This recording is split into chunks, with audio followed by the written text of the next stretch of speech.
Assalamualaikum warahmatullahi wabarakatuh. Kembali lagi di dalam channel Nas Creator Official di dalam segmen Singgah Seram.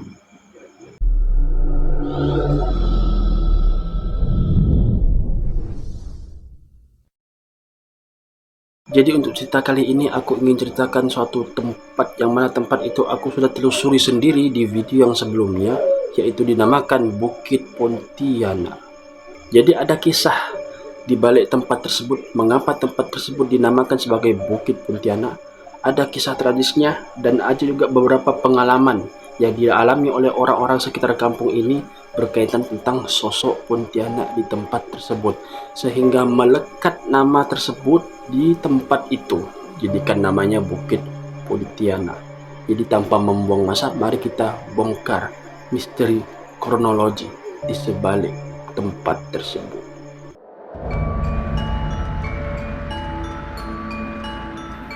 Bermula sekitar tahun 1980-an, ada sepasang ahli keluarga yang sedang berjalan kaki di bukit tersebut pada petang hari.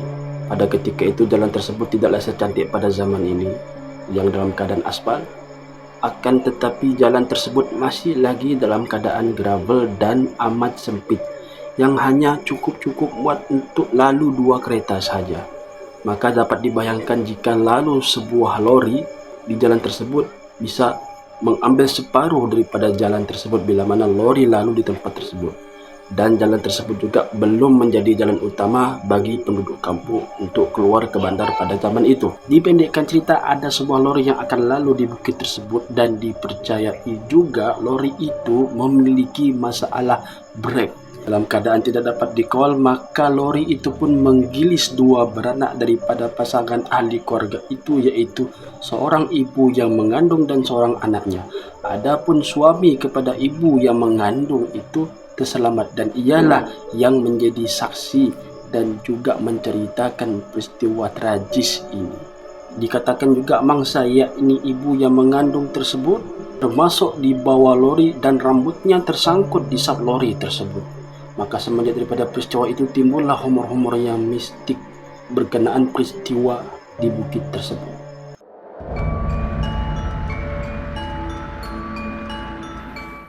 Ada juga beberapa pengalaman yang dialami oleh orang-orang kampung di sini semenjak daripada peristiwa tersebut. Maka mereka sering melihat kelibat sosok perempuan berambut panjang dan memakai pakaian serba putih.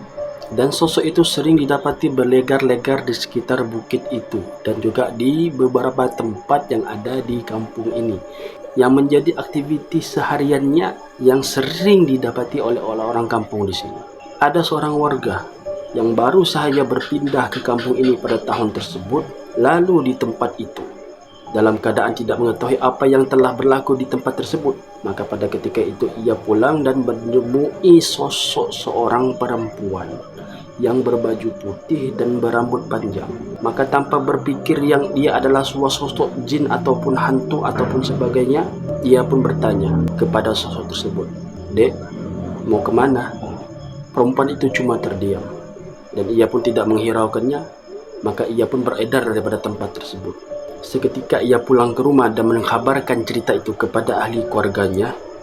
Maka ahli keluarganya pun menceritakan apa yang telah berlaku di sebalik tempat tersebut. Maka barulah dia tahu bahawa orang yang baru sahaja ia temui itu bukanlah manusia, akan tetapi Pontianak. Dan ada juga sebuah cerita warga yang ada tinggal di sini juga mengalami masalah ketika mana naik di bukit tersebut. Pada ketika itu ia sedang membawa lori dengan muatan yang sangat banyak. Dan kondisi jalan tersebut seperti mana yang aku katakan sebelum ini tidaklah terlalu baik dan tidaklah terlalu bagus. Karena jalan pada ketika itu masih dalam keadaan gravel. Maka apabila berlaku musim hujan, maka pastinya jalan tersebut akan menjadi lecak dan lori akan senang terkubur di bukit tersebut. Sedang ia berusaha mengeluarkan lorinya daripada tersangkut di lumpur tersebut, secara tiba-tiba lori itu keluar dengan mudahnya tanpa seperti tidak ada pernah sangkut sama sekali di lumpur. Dia merasa sangat aneh pada ketika itu.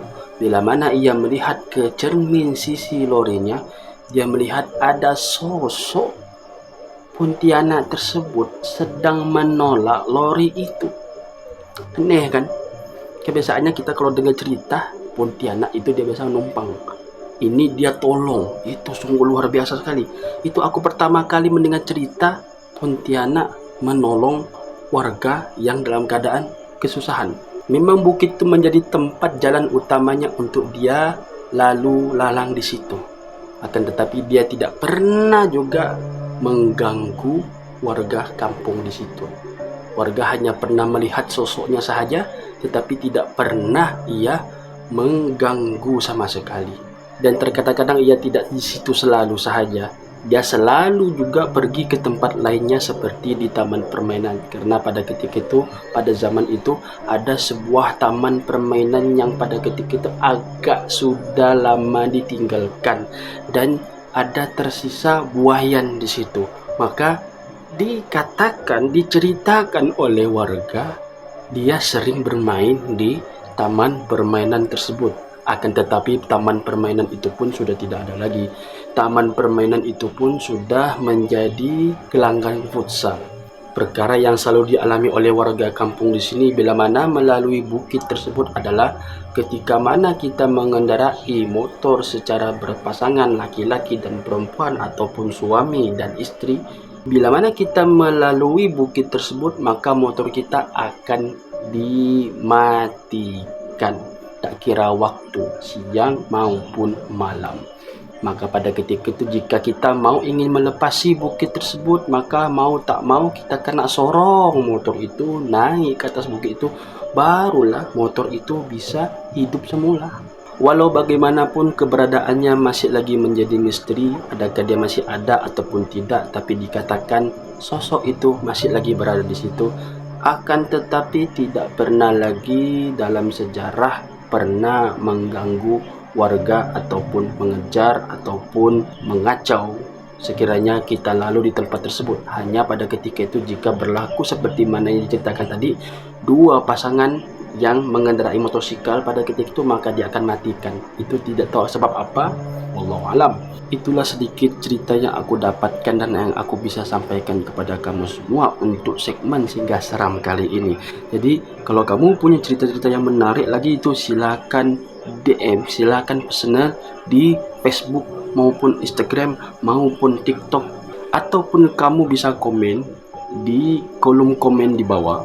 Ceritakan pengalaman kamu semua, maka aku akan ceritakan kembali pengalaman kamu di sini. Terima kasih kepada kamu semua yang sudah menonton video ini. Jangan lupa di like dan share kepada teman-teman Anda semua, dan komen sekiranya ada apa-apa request ataupun cerita-cerita yang menarik, boleh komen di kolom komen di bawah. Sampai jumpa di next video akan datang. Assalamualaikum warahmatullahi wabarakatuh.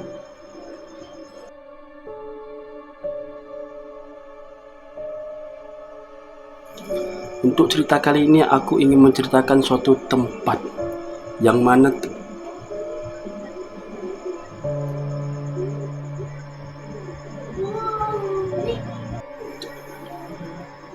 jadi guys, aku tengah ambil shot rekaman, tiba-tiba aku punya kamera tuh udah detect fokus wajah itu. Dia fokus dua wajah. Pertama di wajahku, pertama ada satu di sini, di sini, di bagian luar nih. Dia ada fokus tuh di kamera tuh, udah kuning gitu. Dia ada fokus lagi di kotak kuning di luar sini. Itu sebab kenapa aku tiba-tiba berhenti tadi itu ya. Tidak apalah, yang penting kalian sudah tahu cerita dan kisahnya macam mana ya. Memang begitulah risikonya orang yang bercerita hal yang begini.